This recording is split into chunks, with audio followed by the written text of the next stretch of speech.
19 सितंबर 2025 को white house की press secretary Karoline Leavitt ने रविवार को सोशल मीडिया एक्स पर को H-1B वीजा से जुड़ी कई जानकारियां दी। उन्होंने बताया 88 लाख रुपए फीस सालाना नहीं लगेगी। यह वन टाइम फीस है जो एप्लीकेशन देते समय लगेगी। लेविट ने कहा यह बदलाव लॉटरी से निकाले गए नए वीजा पर लागू होंगे। पुराने वीजा होल्डर्स रिन्यूअल या 21 सितंबर से पहले अप्लाई करने वालों के लिए नियम में कोई बदलाव नहीं हुआ है। H-1B वीजा होल्डर देश से बाहर जा सकते हैं और वापस भी आ सकते हैं। अमेरिकी राष्ट्रपति डोनाल्ड ट्रंप ने शनिवार सुबह H-1B वीजा के लिए एप्लीकेशन फीस 88 लाख रुपए कर दी थी।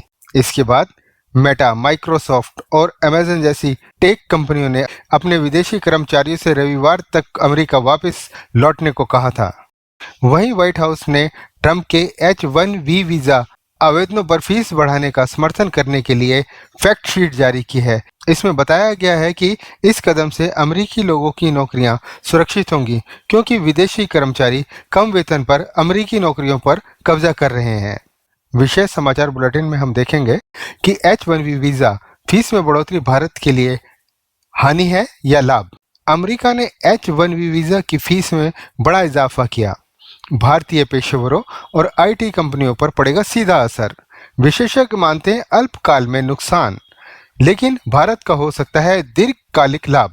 सवाल यह है कि भारतीय प्रतिभा अब देश में रहेगी या विदेश जाएगी। H-1B वीजा अमेरिकी कंपनियों को यह सुविधा देता है कि वे विदेशी पेशेवरों को तकनीकी और प्रबंधीय कार्यों पर नियुक्त कर सकें।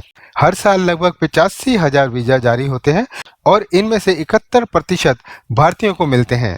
IT सेक्टर, इंजीनियरिंग, मेडिकल और रिसर्च में काम करने वाले भारतीय युवाओं के लिए यह वीजा अब तक सबसे बड़ा आकर्षण रहा है। अमेरिका ने अब आवेदन शुल्क दुगने से ज्यादा कर दिया। पहले शुल्क $460 था, अब यह बढ़कर $1,010 हो गया है। साथ ही प्रोसेसिंग फी और अन्य औपचारिकताओं की भी लागत बढ़ी है। अमेरिका का तर्क है कि इसमें विदेशी कर्मचारियों की निर्भरता घटेगी और घरेलू कामगारों को प्रोत्साहन मिलेगा। भारत के लिए संभावित नुकसान यह है कि कम अवसर। आम मध्यम वर्गीय युवाओं के लिए अमेरिका का सपना महंगा।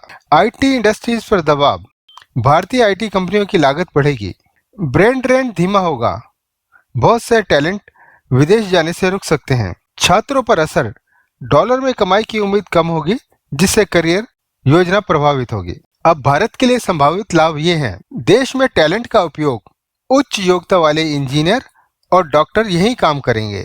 मेक इन इंडिया को मजबूती। स्टार्टअप्स और IT हब को स्थानीय टैलेंट मिलेगा। विदेशी निवेश आकर्षण। कंपनियां सीधे भारत में ऑफिस खोल सकती हैं। शिक्षा और शोध का विकास। जब प्रतिभा देश में रहेगी तो विश्वविद्यालय और रिसर्च केंद्र भी मजबूत होंगे। विशेषज्ञों की राय है। कुछ अर्थशास्त्रियों का कहना है कि यह भारत के लिए चुनौती और अवसर दोनों है। नुकसान यह है कि डॉलर कमाने वाले पेशेवर घटेंगे और लाभ यह है कि घरेलू उद्योग और नवाचार को बल मिलेगा। अगर भारत सरकार इसे अवसर की तरह देखे तो अगले 10 वर्षों में देश एक बड़ा टैलेंट हब बन सकता है। कुल मिलाकर H-1B वीजा फीस में बढ़ोतरी से भारत के लिए 2 तस्वीर बन रही हैं। पहली, तुरंत नुकसान। युवाओं का सपना टूटेगा और IT कंपनियां दबाव महसूस करेंगी। दूसरा, भविष्य का लाभ। भारतीय टैलेंट यहीं रुकेगा और देश की तकनीकी शक्ति और भी मजबूत होगी। यानी यह फैसला भारत के लिए परीक्षा भी है और अवसर भी। अब देखना यह है कि भारत इस चुनौती को अवसर में कैसे बदलता है।